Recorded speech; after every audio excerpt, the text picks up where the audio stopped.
Hey everyone, in this video, I'll show you how to create a calendar on SharePoint. Step by step, I'll be working in the web version. First, click the New button at the top of your SharePoint site. From the drop-down that appears, click List. This opens the Create a List panel on the right side of your screen.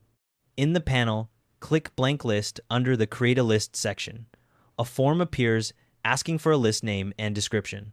Type a name for your calendar in the name field, something like Team Calendar or Events, then click the Create button at the bottom of the panel.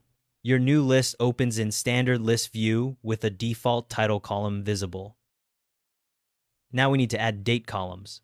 Click the plus Add Column button to the right of the existing column headers at the top of the list.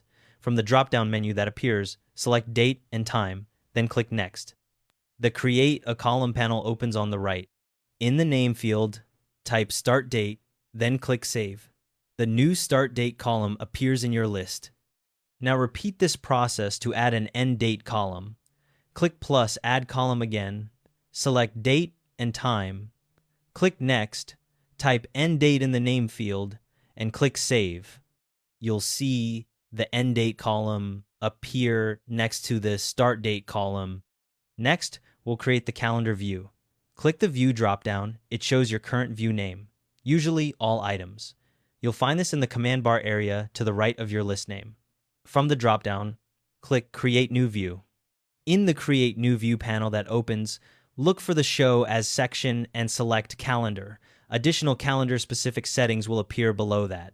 Under Start Date, select your Start Date column from the dropdown. Under End Date, select your End Date column. If you only have one date to track, you can select the same column for both fields. Under Title of Items on Calendar, select Title from the dropdown. This controls what text displays on each calendar event. Finally, click the Create button at the bottom of the panel. Your list transforms into a calendar view showing a monthly grid.